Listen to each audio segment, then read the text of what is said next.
Good afternoon, everybody. And today we continue with our In the Classroom series, and we are with Seabelo. Welcome. Thank you so much, Doc. Thank you for making time for us. I know it's busy season. Has season started? Not quite. We roaming between pre-season and on-season because we have that All Black fixture. And you guys better go to the All Black game. Well, I'm coming. Yeah, they have to. Not like we're forcing you, but we kind of are because we are working so hard, right? Yeah, we're dying. So that's what I'm saying. Like it's that awkward period where it's kind of like on season, off season because we have that middle fixture, which is the All Blacks. It's gonna be like but we dying for it. You know what? Me and my friend were sitting and talking. We just looked at a rugby ball and we asked, who on earth decided one day that a ball must look like that and it just bounces all over the world? People were tired of playing soccer. It's too much soccer in the world. But do you guys know where the rugby ball originated from?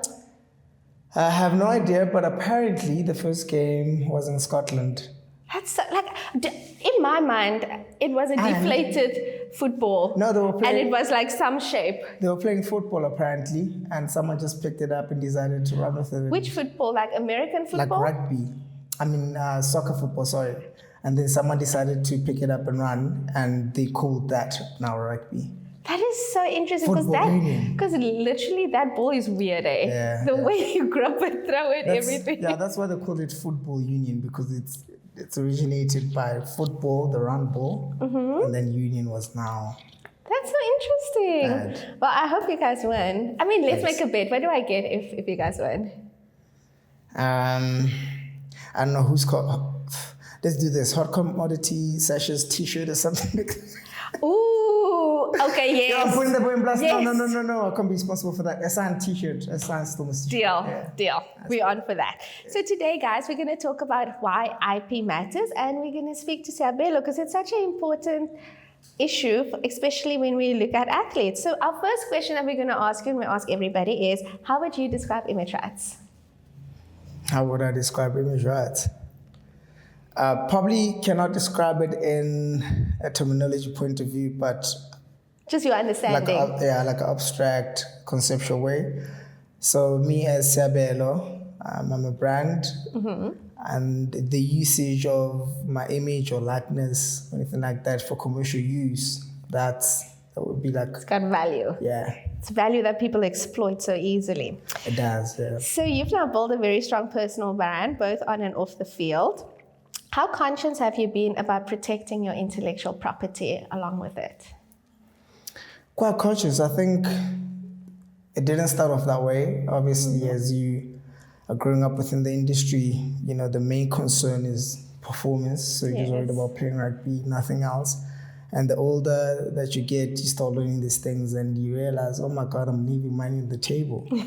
And you start trying to like formalize some sort of brand.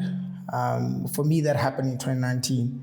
Okay. When I kind of like took myself seriously and got a logo. I think it was birthed from, you know, I had a sponsor called S6 back then. It was birthed from this idea of recreating something like a Jordan brand. Okay. You know, I've always been a dude that's into fashion, so I started playing around with like making my own shoe or like my own T-line or whatever. I just had those dreams. And then I took the liberty to get a logo, which cost a whole lot of money. Did you register it? I did. Did you use attorneys? I did. Okay. Wait, we're actually going to get there. Wait. We are jumping the gun. Okay. Yeah, so it started that way. And I guess like that investment, although I didn't do what I initially wanted to do with that, it birthed a whole lot in terms of going forward, in terms of deep diving, because when you create a logo, it's not just a symbol that looks good, or at least for me, right? It needed to have some sort of stance and substance to it.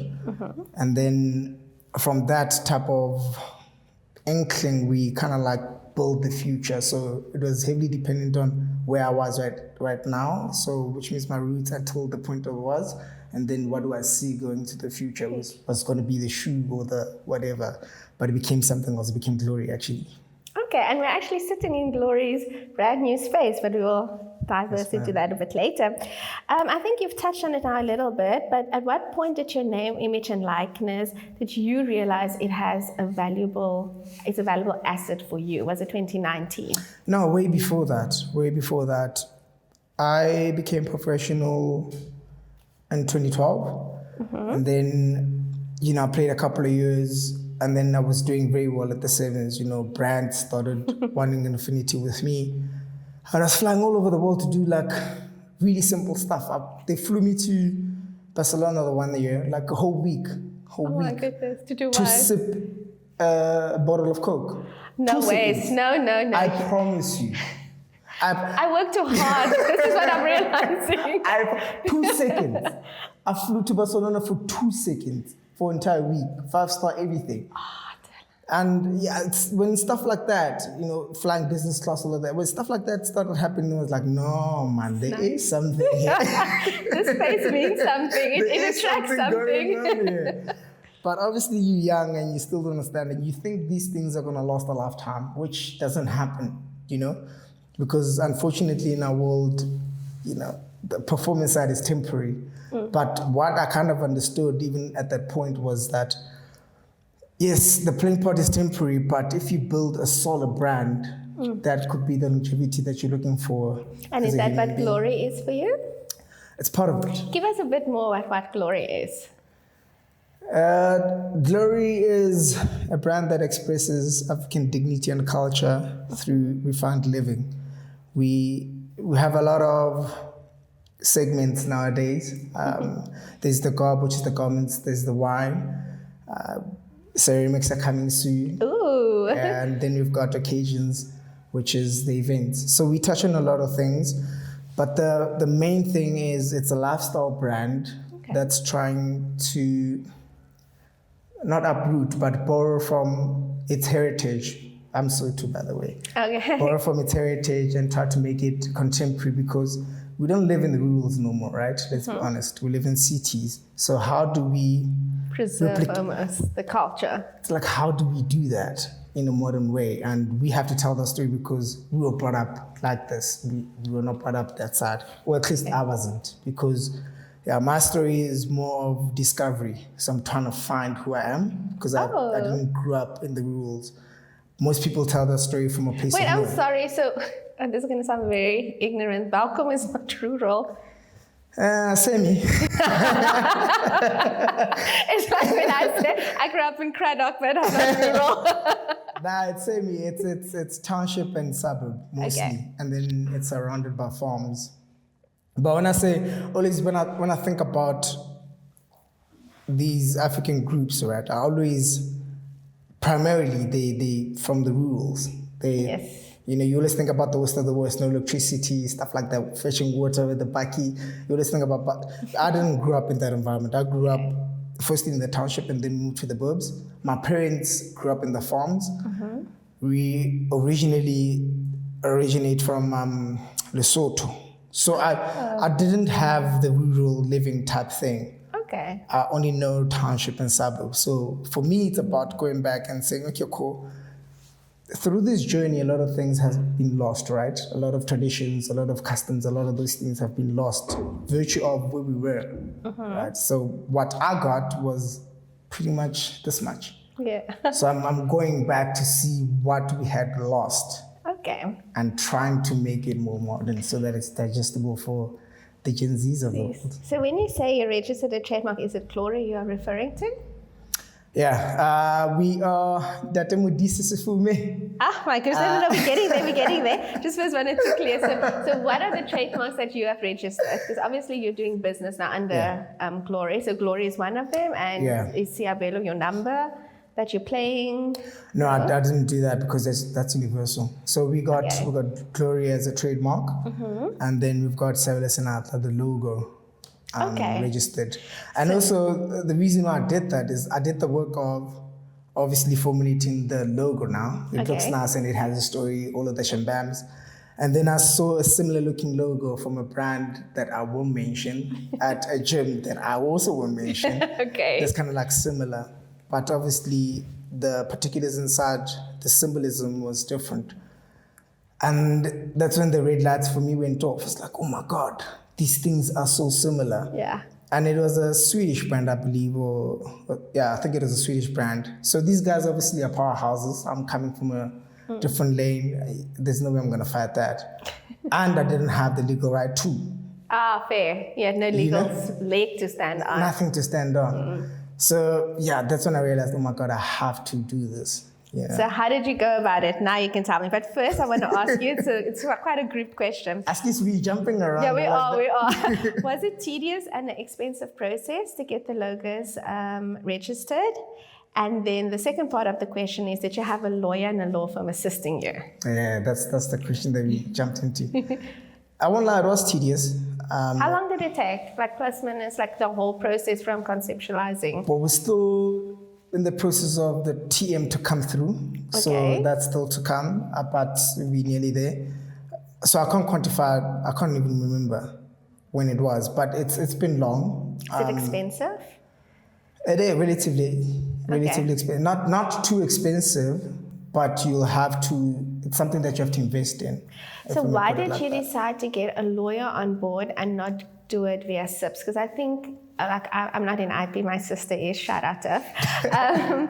I think at SIPs you can go and you can say, this is the logo, or not, this is the classes I want to register the trademark in, and that was just... I didn't understand it in the beginning. Because they say it's user-friendly, but I beg to differ. I didn't understand it. I didn't know where to go.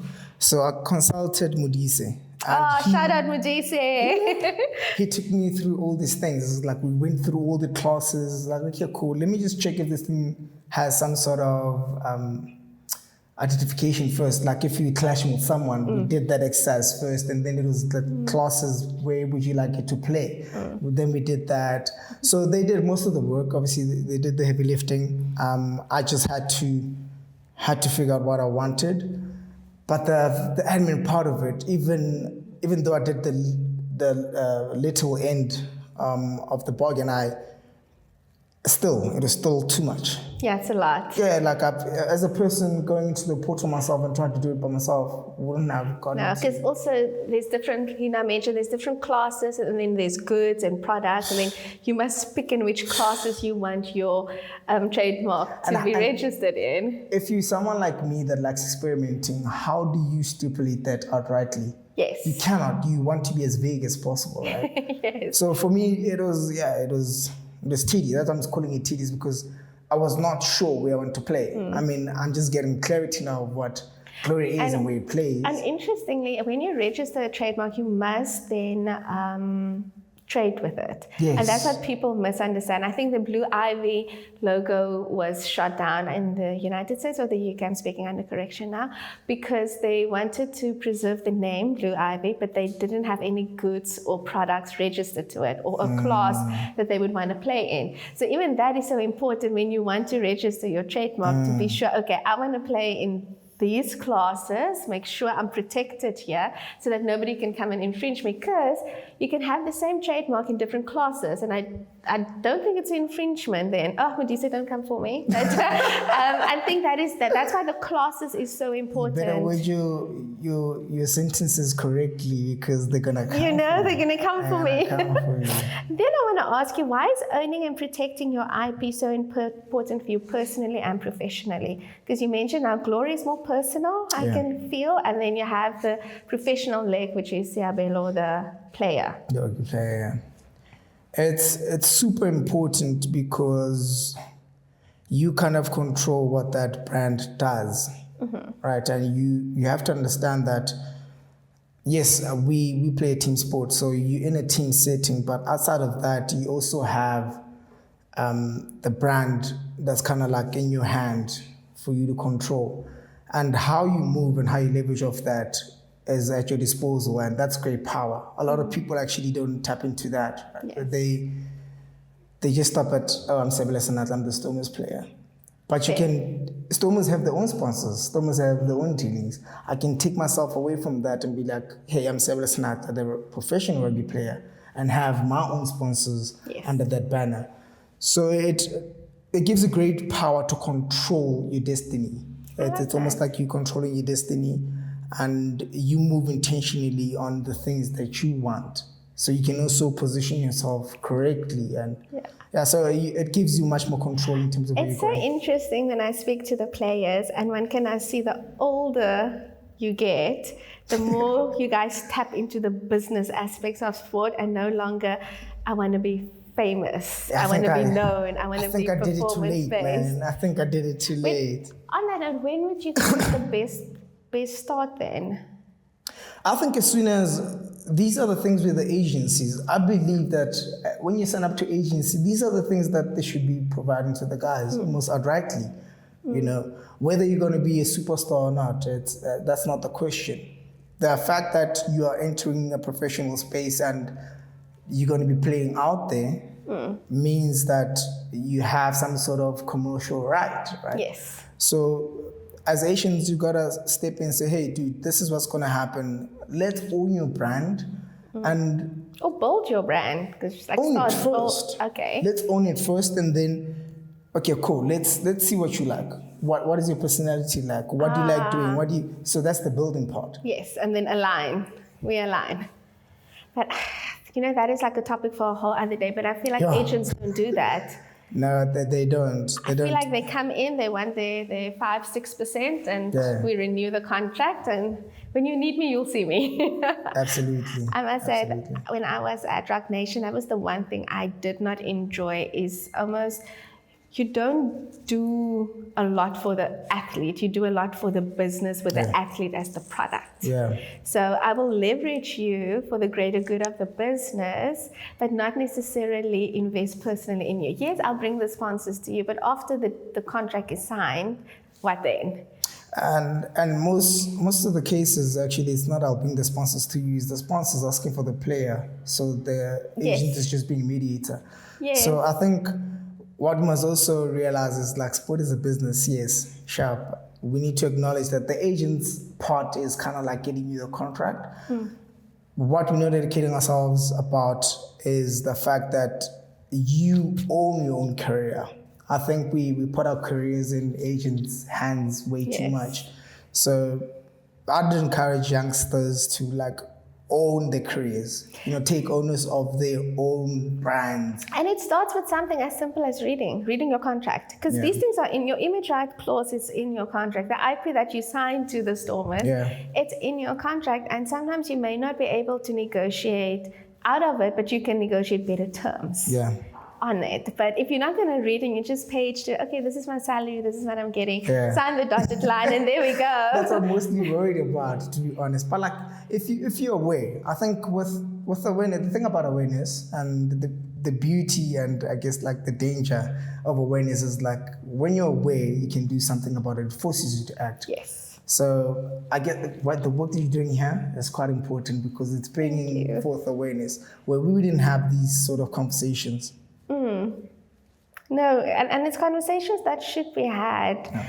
So a lot of athletes focus so much on performance. What made you think beyond rugby and towards a long-term ownership?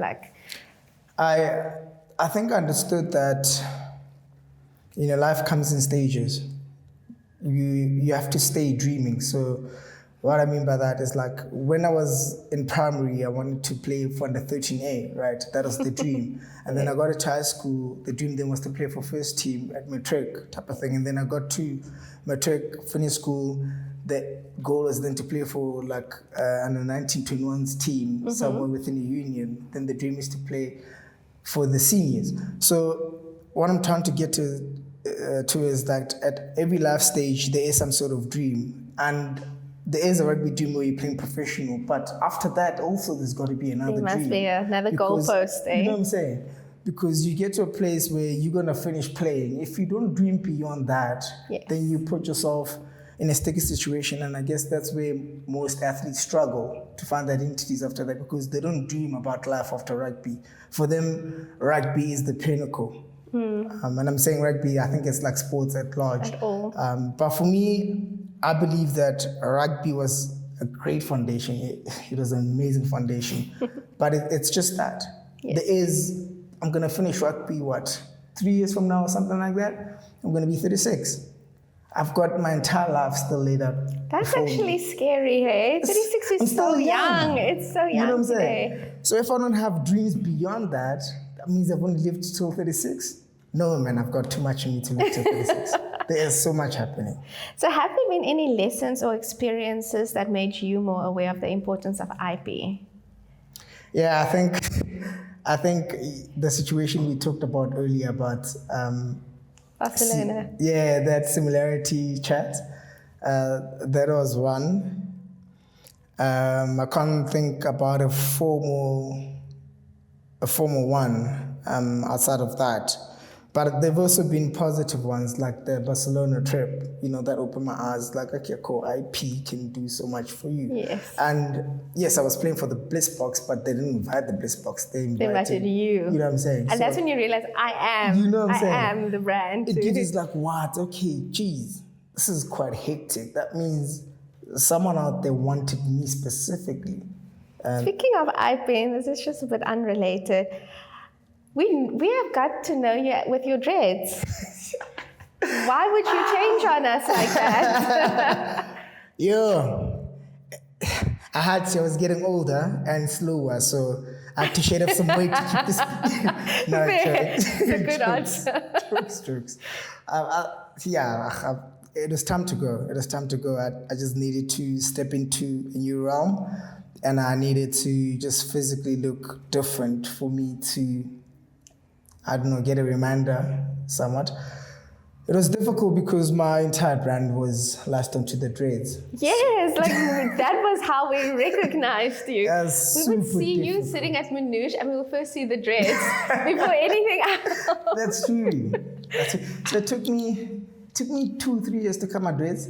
I thought about it a long time ago, but I just didn't go for it because I understood the implications that come with cutting my dreads. But yeah, at that point I was hurtful, man. I was just ready to rebuild again. Fair. Then I want to ask, how do you balance being visible and accessible online while still protecting your personal brand and content? Who runs Glory's page on Instagram, for example?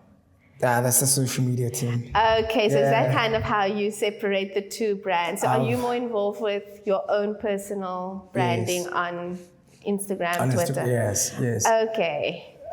So how I've tried to structure it is to understand that there is Seabelo Senatla, the brand, and Seabelo Senatla, the person. Mm-hmm. And I think what you guys see on social media, mostly Seabelo Senatla, the brand. I understand that Seabelo Senatla, the brand, comes from my character and personality as a person, but I'd like to keep those separate. That's why you don't see a lot of my family on Instagrams of the world and stuff like that.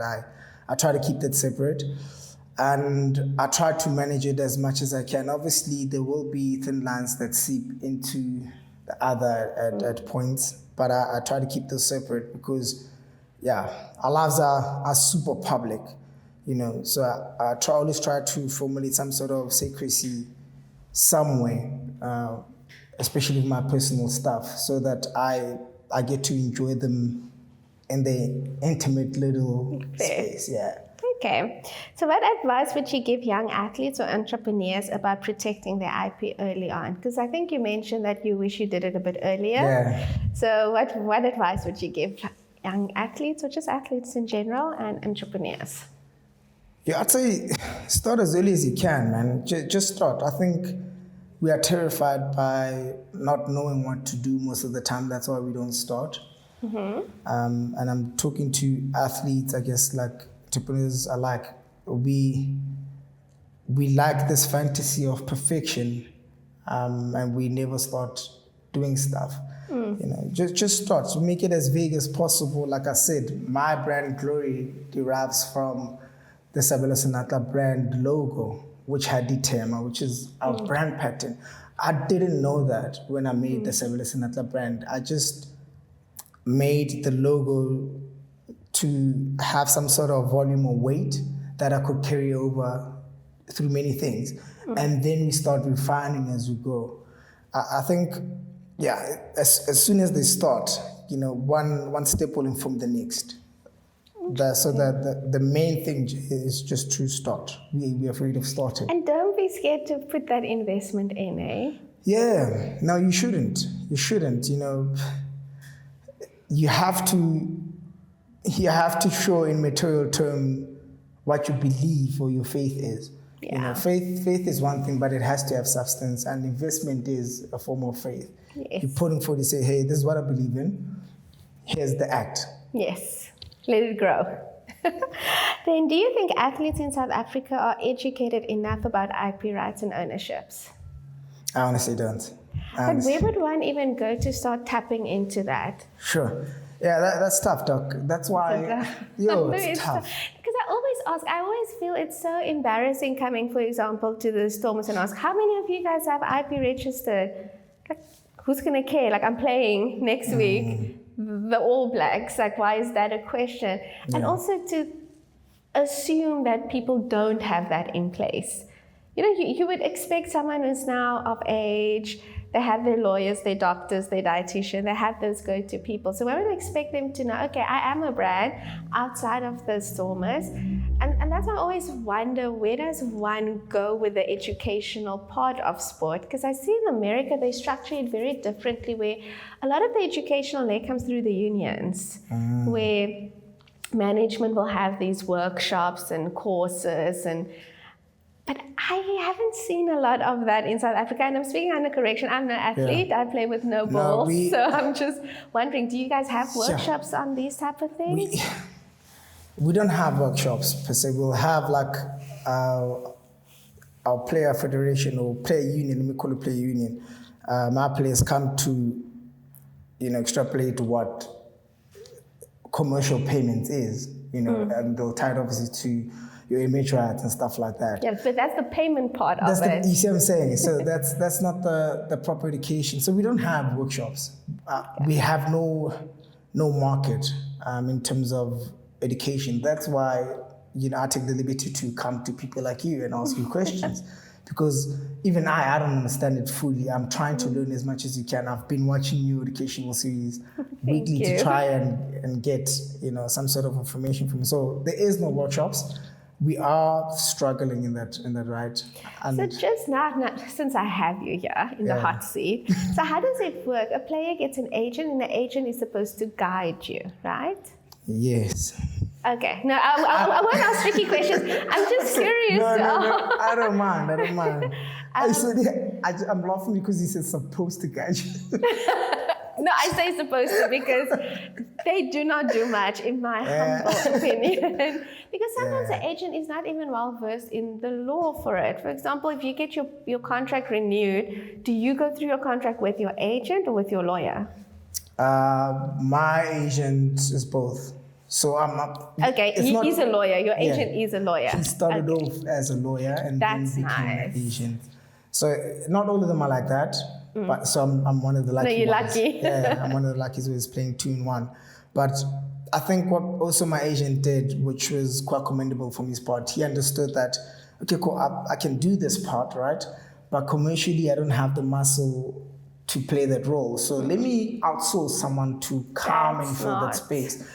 I think most agencies should do that because if you specialize with player sourcing, do that.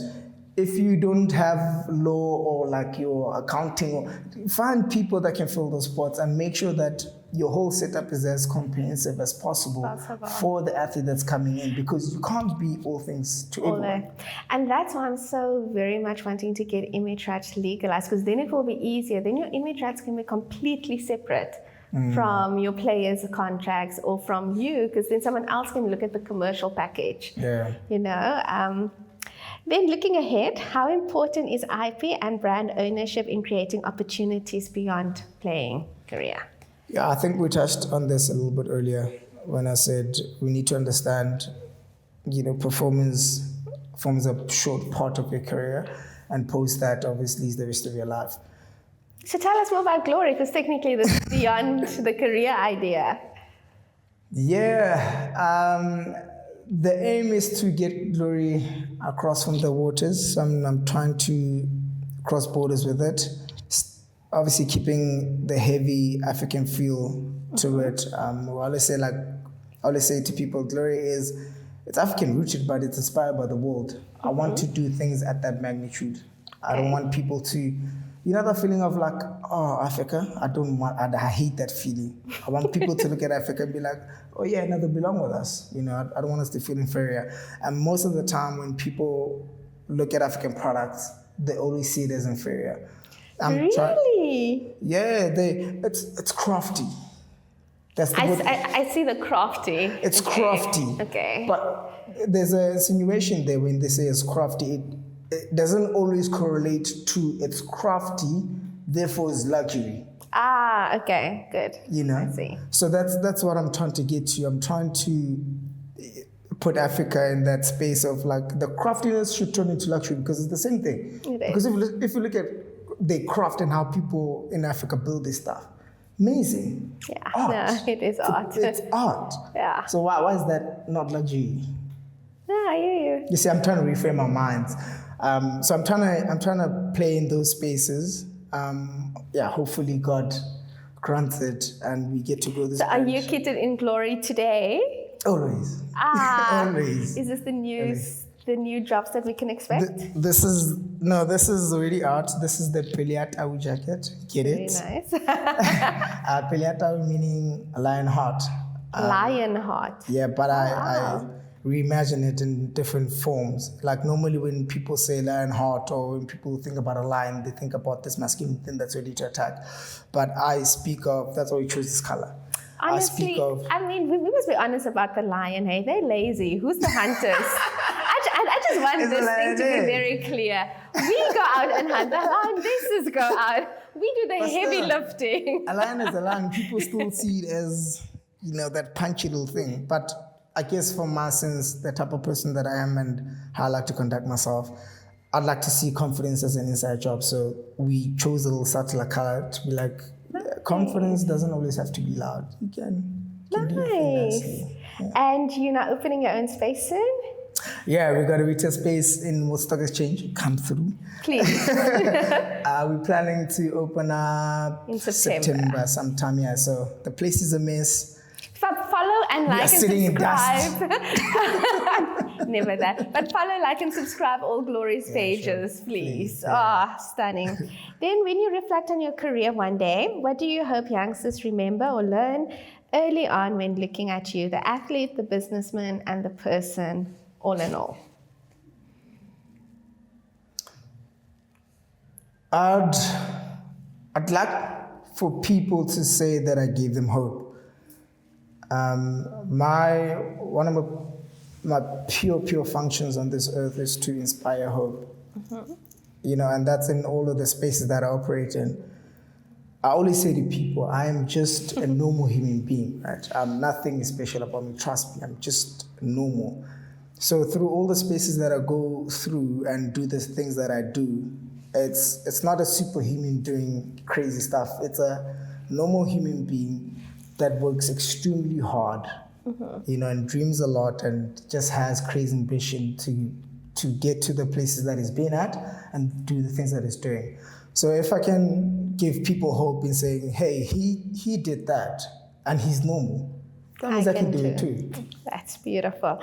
And then, like everybody else, we end off our show with what is your favorite quote? What is my favorite quote? I didn't have a quote like I told you. But one of my favorite sayings is from my little brother, actually. Okay. He says, "Ka level ya greatness ya hao, ka matla modimo," which translates to wherever you're placed, do your best, right? Do your best. The level doesn't matter. Just do your best. How old is your brother? That's very profound. I don't think he understands the weight of what he's saying, but he says it's godless. He says, do your best. The level doesn't matter. And by God's grace and power, hopefully you transcend. It's beautiful, it's so beautiful saying. He says that all the time, but I don't think he understands what he's saying. But thank you so much for your, and I just want to say, guys, we've officially now done the whole men's health collection. We had Akani, we had Surf, we had Muffs, And we have Mr. Dreads Look at himself. you, Doctor. Clock it. I That's mean, so for the good. first season, not a bad way Not bad. to end, hey? But thank you so much for your time. I really, really appreciate it. It's an absolute pleasure. People get so much from this. I do. hope so. I hope do. so. Long-term plan. That's all I'm saying. Long-term plan. Thank you so much.